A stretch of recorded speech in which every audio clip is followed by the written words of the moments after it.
Okay, so let's start with Jam Legend. Tell us really quickly what Jam Legend is. Yeah, so Jam Legend is it's basically like Guitar Hero Online, but instead of having to play Guitar Hero with in front of a with a controller, or it doesn't cost you a lot of money, we have it inside the browser, so you can just go to jamlegend.com. For us, our perspective is that it isn't more like, can we really kill Guitar Hero? Because I think that they have a great console product, and Rock Band. It's for us. There is going to be an opportunity to create music games online, and we need to figure out what that is, right? It's a very social thing. Like, music is probably one of the most social products out there. So can you be able to create an interesting music gaming product that follows in the tradition of Guitar Hero Rock Band? Can you sell me on Jam Legend? How is it better than Rock Band? Yeah, sure. Or Guitar Hero? So think about it this way, right? Like, if you're going to play Rock Band or Guitar Hero, you're going to shell out about $80 to go and buy, or $50 to $80 for Guitar Hero, right? And if you want to buy an extra controller, that's another, say, $40 or $20, $20 to $40. So you're already putting out like $200.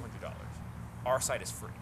Right. But in addition to that, when you play Rock Band or Guitar Hero, you can't play any song that you want, right? In our site, you can upload a song. You can upload songs that you already own, right? So you have more songs, it's free, and then here's the other cool part, which is that your friends are probably online, they're probably hanging out on Facebook.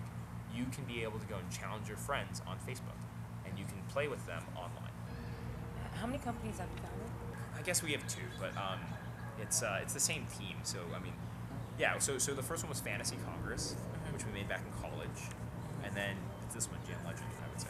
We had this crazy idea back in college.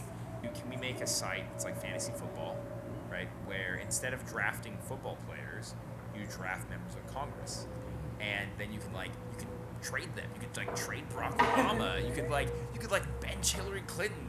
So we did that, and then as a result, we were lucky enough. And when we launched it in 2006, we gave it to a bunch of friends, and all of a sudden, the New York Times wanted to go and write about us. And then we were in the New York Times, CNN, NPR, all these places.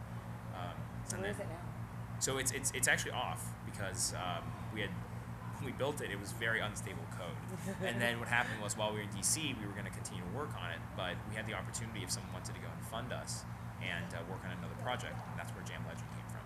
Right now, we're a team of about 7. 7. Actually, we're about 6. There's only 3 of us full time. It's really just the 3 of us co-founders. We work out of a really nice apartment in San Francisco, actually. So all 3 of you guys live together? Yep.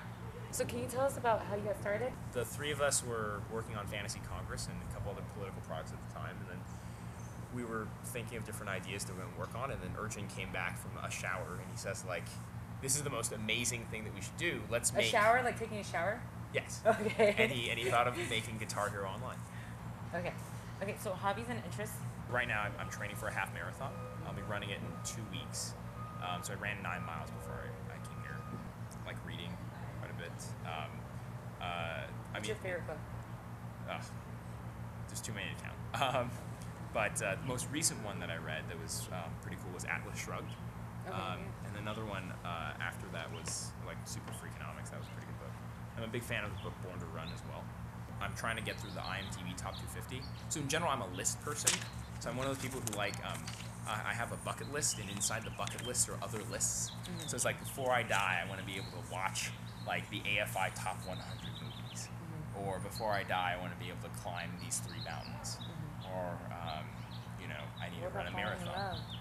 Yeah, yeah, that's definitely on the list. I like giving back to the community.